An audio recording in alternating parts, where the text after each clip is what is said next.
What is going on out there, Guardians? It is Ebontis here, and we are back in another week of Destiny 2. This is a special week. This is going to be Arc Week. First time they've tried anything like this. You're going, what is Arc Week? Well, apparently Arc Singe is going to be everywhere, so be it activities or bounties and things like that.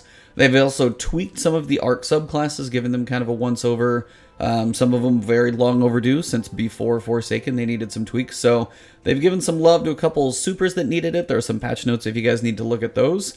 But one of the biggest pieces, the World of the Arc Damage, Thunderlord. The Thunderlord quest is back, and it starts with the Lost Cryptarch at Amanda Holiday. So go to the hangar.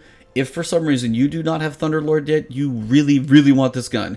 Even if you're playing like Apex or Division and you don't have Thunderlord, log in, work on this quest, you'll be happy you did. Thunderlord is one of the best guns in the game right now.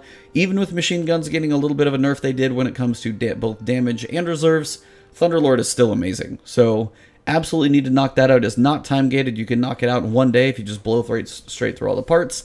It's really pretty straightforward and easy to get, but an absolute must if for some reason you do not have this gun yet. But everything else is going to be Arc between bounties and vendors and things like that, so we'll work through our general pieces, starting here at the Director. Flashpoint is going to be IO. You guys know all the good stuff there. For the Vanguard, your Heroic Adventures, your Strikes, and your Story Missions are all going to have an Arc Singe as well. As I said, it's everywhere this week. Modifiers for these Heroics are going to be Grenadier for a triple, and then Brawler, and then Heavyweight, and then you'll go through the rotation. But it's a triple Grenadier week, so enjoy that one. For your Nightfalls this week, we've got a Garden World, which is going to be back in Osiris. So this is part of the Mercury expansion. Honestly, a good way to do this one is with Arc Singe and Heavyweight. So if you're going for points or not, if you're not going for points, yeah, just throw Heavyweight and Arc Singe on and go tear stuff up. Arms Dealer, this is one where you can get the Universal Wave function. This is, I'm sorry, I have that backwards. Arms Dealer, you can get Tilt Fuse, which is an exotic sparrow. A Garden World, you get Universal Wave function, which is a ship. So those are both still cosmetics, basically vanity items. But Arms Dealer, I recommend Heavyweight and Void Singe. And if you have a Crooked Fang between the tanks and the boss himself, you can melt this one pretty quickly. Hollowed Lair, this is one I honestly forget kind of how I've done this one. I've done it with a Solar Singe. I've done it. Arc Singe is tough with the boss.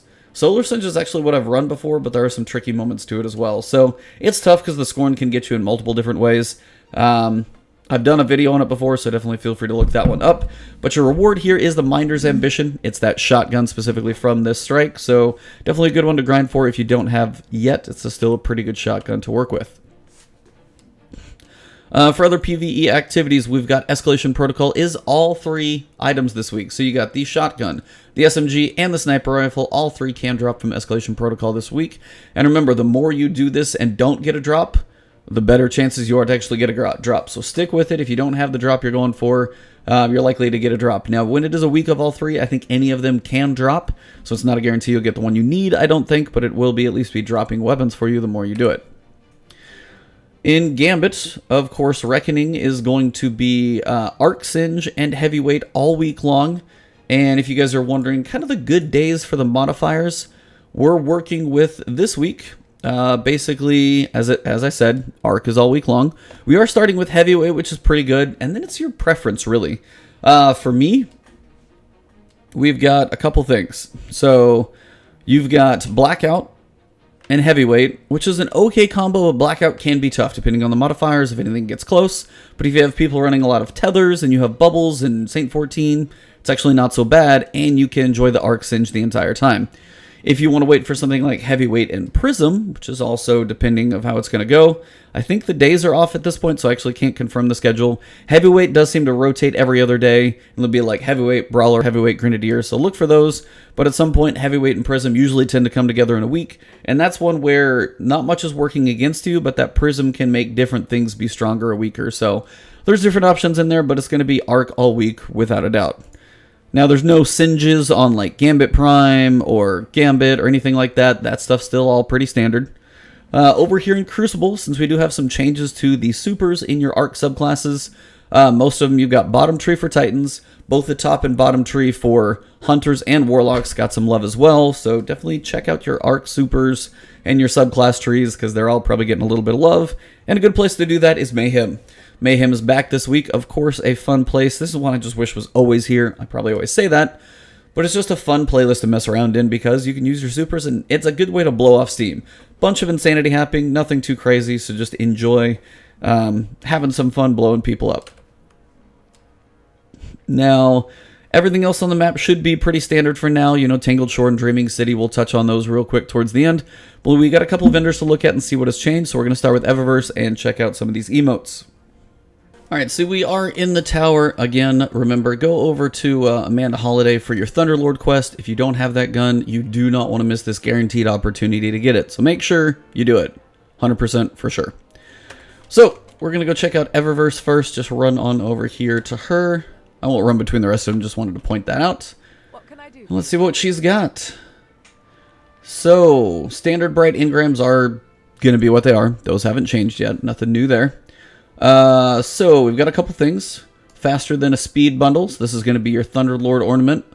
Hyper velocity, which is this one. Kind of gives it more of a militaristic look. Sky deity, Thunderlord. Yeah, I think you guys get the play on words there. Definitely more of a bluish look for sure. And then you've got your prime time bundle. This is just your basic package for some engrams. Now these are new. Lightning Rod bundle. A bundle for any Arc Strider looking to quietly pass the time.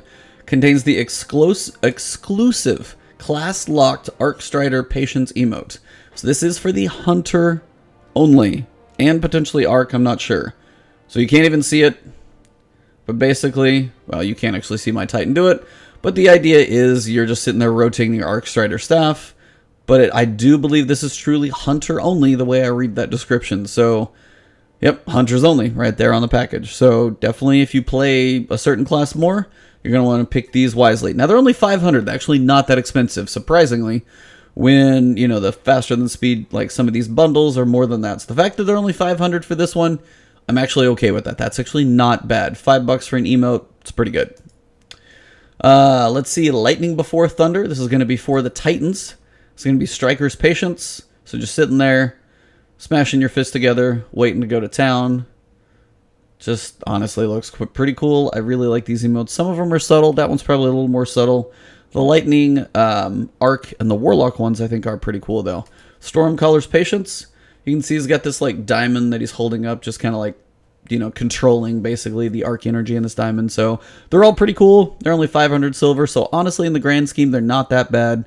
They come with Bright Dust as well. So decent package. Actually, all three of those are pretty fairly priced. We've got the newish dance, the flowing dance. You got your Skulking Fox, which is the ship I'm currently using right now. It's only okay, but it's just something different. We do have the Plasma Shell, which just looks cool, if nothing else. Absolutely one of the cooler looking ones. Seaver Projection, actually on top of your Ghost, definitely gives it a unique look. I'm liking how we have more of these projections as well. I feel like they've been updating that subtly in the background. And the Vigil for Saint 14, the Vigilance Wing emote just kind of gives it more of that, you know, Titan look. It definitely changes. This is one of the guns that has some of the coolest ornaments that really change the look completely overall. Everything else is pretty standard. You do have an ornament for the Soul Survivor, if you have the sniper yet. That whole barrel has that awesome effect on it, so I really like these Gambit Prime emotes, even if I hardly have any of the guns. The ornaments themselves, not emotes, but the ornaments themselves are really cool. So I think that's all we've got for her right now. Standard bundles are going to be here. But yeah, let's go check all the other vendors and see if there is anything in any of them. I will check. Otherwise, we're going to go talk about Ada real quick. Alright, so as they mentioned previously, some of the bounties are going to be arc related. So you've got standard bounties here, enemies in a strike with a bow, with a rocket launcher, with supers, and arc kills in a strike. So if you're looking to do any bounties, whether it's for the old Nightshade, whether if you're just looking to knock out bounties for Zavala for a couple reasons, arc ones will be coming through here a lot, it sounds like, this week, so definitely keep an eye out for those. I don't know if Shaxx is going to have anything crazy, but we'll take a peek by there. And then again, standard Crucible bounties here, just this last one, and land arc final blows in Crucible. So again, not a huge tie-in, but it does actually at least have a, you know, arc bounty in here. Defeat 2 enemies, super final blows, energy weapons, you know, guardians of other classes than what you're playing. So definitely nothing too crazy on Arc Week so far. I do want to show you guys Ada 1 because we do have some changes up there for sure, so just a sec. I did have to swing by the Drifter real quick to show you guys a couple changes we've got. One, you've got Yes Sir, I'm a Closer. This is the one that was like kind of a +3, -2. Now it's a +4 for a win or +2 for a loss. So not really losing any progress anymore, especially the way some of these Gambit Prime matches have been going. This makes it a little more reasonable. Also for Gambit Prime, they did patch a couple of things. Invasion kills are 8% of Primeval health, not 12%. So that's definitely going to be quite a little less of a boost as those start stacking. Also, the invasions should be slower during the Primeval phase. Previously, I feel like the timer was like so quick they could almost just keep spawning in.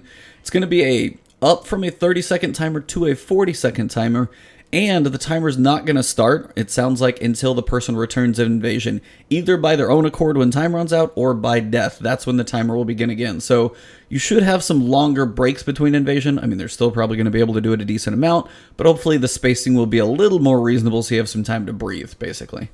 Other than that, also the Diligent Invader. You guys can see it says Invader Head, but actually with the powerful engram next to it. So as you work on upgrading your helms, once you're to the top tier and you do your weekly bounty, you will get a powerful gear level helm as opposed to like 680. So that's a good thing, positive upgrade there. Everything else should be pretty normal here. And yeah, now we'll go talk about Ada and see what changes she has.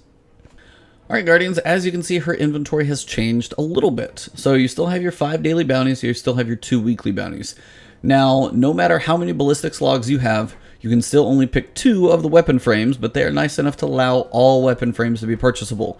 So basically now you always just get to pick, so I don't need to really cover this in the future unless something drastic changes, so I'm going to cover it now. You've got the pulse rifle, bow, sniper rifle, sword, hand cannon, auto rifle, and machine gun. You can pick them all. You can only pick 2, so keep that in mind. Well, if you pick 2 of these, you will not have access to the others. And every week, all 7 of them will come back. So you'll have a chance to really work on the weapons that you want, which is nice. I've been waiting on Blast Furnace a lot. I got a couple in last week, and I actually got a decent one. Kind of pumped here. Finish this thing up. I got 2. So I got this one at 671. I got Feeding Frenzy, Kill Clip. I really wanted Rampage here, but I might have to see how this thing goes, because Feeding Frenzy, Kill Clip, Accurized Rounds, and the Long Range Lens, I'm literally maxed on range, basically, and I got a difference. I would like to have seen stability here. Range actually probably would not have been that great, but I can't really complain. I'll definitely have to test that one out a little bit. So you can really work on those roles that you're going for, which is nice. Kind of at your own choice now, not waiting for like 4 weeks to go by and be like, crap, I can't do anything. So just remember, you can only pick 2 of them. So let's head back to Orbit and talk about the last couple of things. As we come back to Orbit, we've only got a couple more things. I don't probably even need to go too deep on them. Tangled Shore, you guys know, you can get your weekly wanted bounty down there. Hopefully it's on a new one this week. It was on Blood Cleaver for like 3 or 4 weeks. And Dreaming City, you've got Petra out here in the Strand. So you've got your Ascendant Challenge, which you guys know, I'll post that one up. And then, of course, we went Curse Week 1 this week. So back to Curse Week 1. I just kind of hope something happens with that at some point. At this point, I think it's kind of all fallen to the wayside. Maybe Opulence or something. So, hoping something happens there. But that pretty much wraps up Arc Week for you guys. It is pretty minimal in changes. There's no crazy, like, Arc 50% extra damage everywhere or anything like that. I mean, the subclass review is actually pretty good. For all your classes, definitely check out the patch notes at Bungie.net. They've got some for a little bit of everybody. Warlocks, of course, Arc, you guys are going to be roaming a lot better with your tickle fingers. And then Arc Striders as well, you guys are going to be having a bit more fun for certain specializations. Titans, again, definitely got a boost, I think, on Bottom Tree. So take a look at your subclass. I think Nova Warp is getting back into reasonable, usable territory now. I think they said they nerfed it too hard, obviously. So that one's back in decent standing. And then Spectral Blades is still not being touched. So we're waiting on that one. A little slow on that one personally. Would have liked to them see even over nerf it at this point and then bring it back kind of like Nova Warp just to give some variety into things. But that's about where we are at for Arc Week, guys. The emotes actually are not overpriced. I'm kind of surprised. And other than that, it is a pretty tame week in the world of Destiny. Get your Thunderlord. Go to Amanda Holiday. If you don't have it, for sure, get that gun. I don't think I can say it enough, because between now and I think it's 2 weeks from today is when it goes away. So get it and have some fun in Mayhem with your new Arc Supers, your Thunderlord, and tear it up. We'll have some changes for Xur later in the week on Friday, so tune in. I'll explain those that we've got. Other than that, enjoy your week. There's a couple other changes out there. Feel free to read the patch notes. I will link them in the description. Have yourself an awesome week. I'll see you soon.